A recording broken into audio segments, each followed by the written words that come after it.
Joy fam to the Joy Seat. This is a show where we love to talk about topics that develop an environment of joy within us and without us. And sometimes we have to reach out to the people in our close circles to help us learn about things that can actually feed that environment that grows the joy within us and without us. And today, for the first time, I have an expert on my show. I'm so glad to actually say that. That's really cool. Some first for the Joy Seat. And her name is Rushdah Hartley-Salie. Welcome to the Joy Seat, Rushdah. Hi, thanks Tina for having me. It's Rushdah Hartley-Salie. Oh, it's hyphenated. I actually did not know that. So I'll be learning more than one thing today. So to the viewers who do not know exactly who you are, Rushdah is actually a specialist in pediatric speech language pathology with nearly 10 years in clinical experience in public health and education, private and corporate sectors, and super passionate about working with special needs populations and early childhood intervention, keen interest in the effects of environmental influences on a young child's development, advocate for building strong parent-child dyads, family-focused intervention, and community upliftment, committed to learning and growing as an allied health professional. Thank you, Rushdah, for sending us that.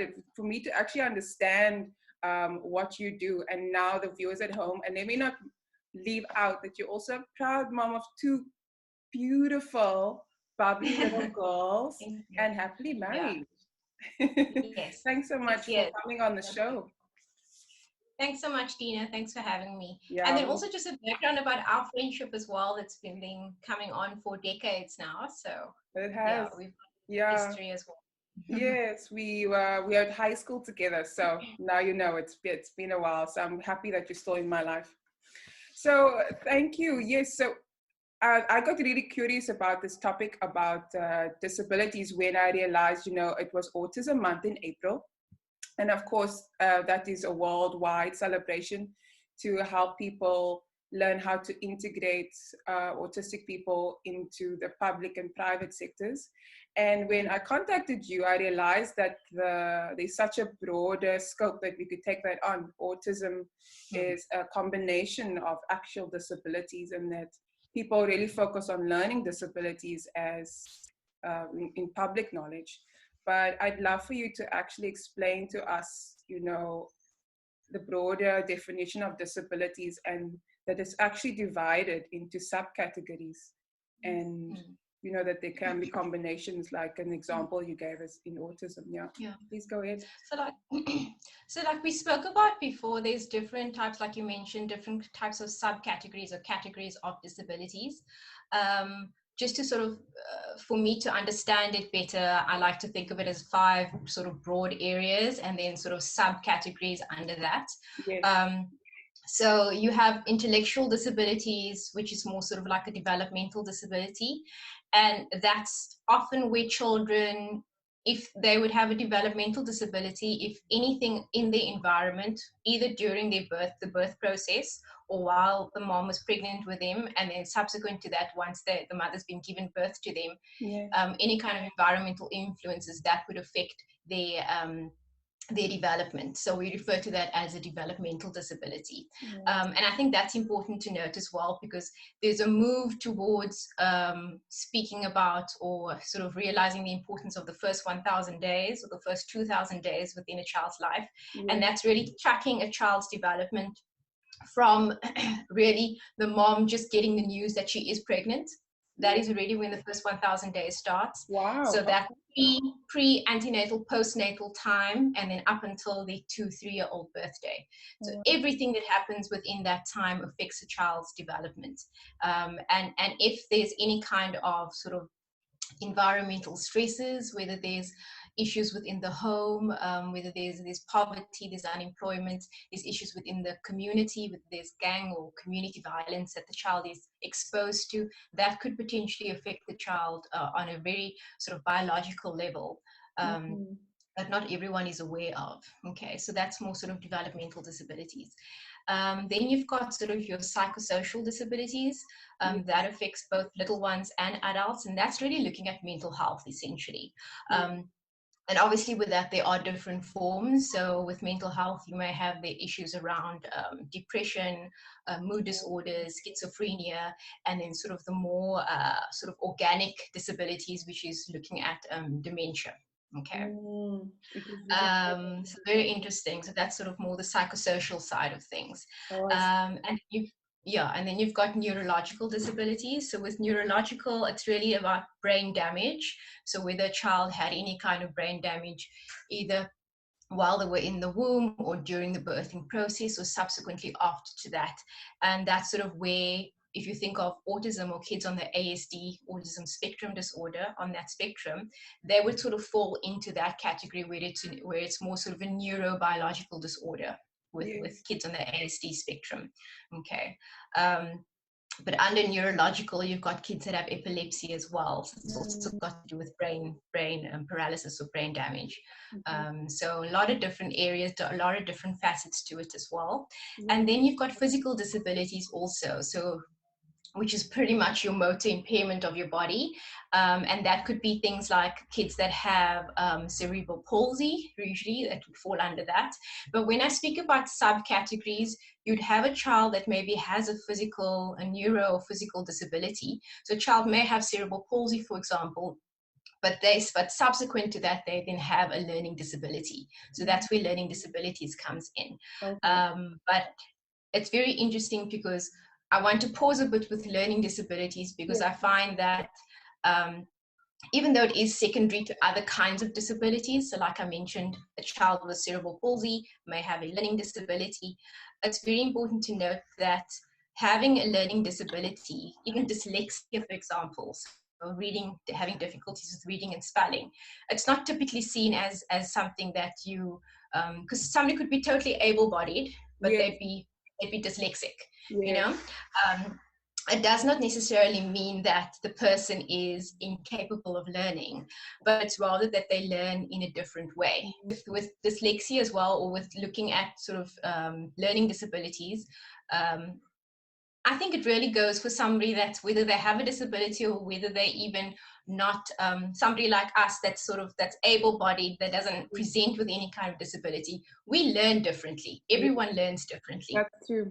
So some are more visual, some are more. That's me. Visual. If you show me and and I can do it to practice it, that's how I learn. Yeah, so I understand what you mean. Exactly.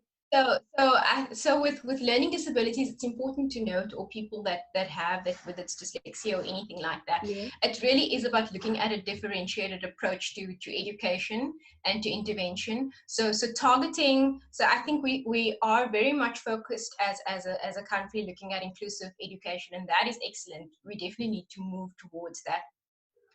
But I think more so, we need to start considering a differentiated approach to learning.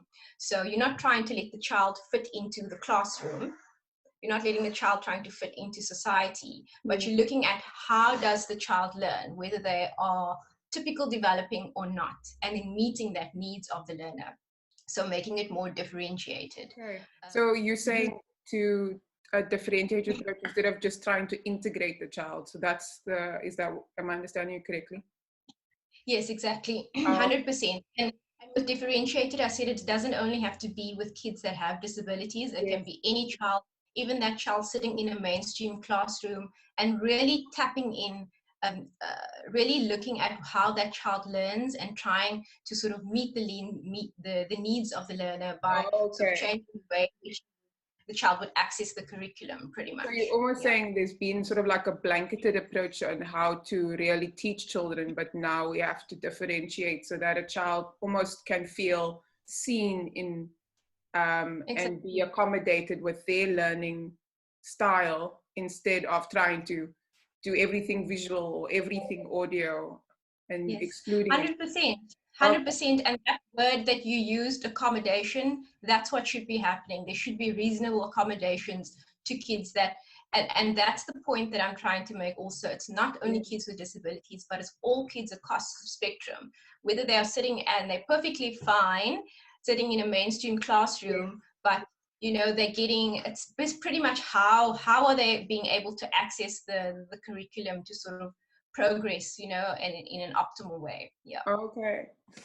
Yeah. Oh, I think that's super clear for me. And then it actually, you you hinted to it. Yes, you wanted to just talk about policies in the disabled community, because it is a community. And then you said it's also quite not divided in a negative sense, but because of the different types of disabilities, there are certain policies applied to each sector. And then just to also guide us through some vocabulary that we need to be sensitive towards. I know there's some words that you did mention are insensitive to use and are outdated maybe. So if you want to begin with policies, we'd love to hear about that in a broad sense. So just in terms of my career, I've sort of had it because I've worked in the educational sector more than any of the others. Yeah. I'm pretty much, and with teachers, with therapists, with any sort of professional that works within the educational sector, we're guided by certain policies and legislation when it comes to sort of the rollout of the curriculum to these learners and how they are able to access the curriculum as well. So I stand under correction, but I think it was around 1994 that people with disabilities started taking on a more primary role. They were made to be seen more inclusive and sort of more empowering, sort of taking on a more empowering role. And this is where the policy of the White Paper 6 came in. So again, a lot of teachers are familiar with the White Paper 6, but sort of very sort of in a nutshell, it pretty much is, it was a response to the post-apartheid states in terms of how support services were given to how support services and education was given to learners who present with disabilities, pretty much. So this policy came into play around sort of the post-apartheid time, and that was really where we started to look at people with disabilities sort of more, like I said, taking more of an empowering role, a primary role, because often we found, even with certain kinds of associations, that sort of the heads of the associations would still be able-bodied people, and you'd have, just because of the status quo, you'd have people that work for the associations that present with disabilities, but they were never at the forefront. They were never the ones making the most important decisions. You know, so it's really lovely to see as a country that we've moved more towards that, to more of an empowering role. More progressive in that sense. Yes, exactly.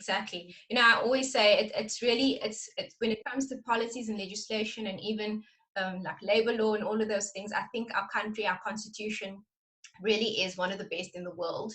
But it really is the implementation of that is where we are still implementation. Yes, that is true. So I love that you made it so simple to understand, because it's almost like having the Women's League being run by a full board of men for like 10 years, and then they're not understanding you're not the voice of the people that you're representing. There's no one on that board. Okay, beautiful. So please go ahead. So, and then just in terms of and so like I said, disabilities previously was very much sort of marginalized, you know, over the years, and slowly it really became, interesting enough, if you sort of read up on how we've changed, how we've moved, it was really a sort of a political human rights issue, essentially. That's what it came to. And if you even go back way before, like I'm talking centuries ago, even with our view of disabilities, it changed over the years from centuries ago, more of a medical model or medical approach, where it was forget and hide. Somebody's got a disability, forget and hide. You know, whereas now we've moved more towards and there's really been a paradigm shift. There's been a change moving towards more psychosocial model, where you now educate and you include.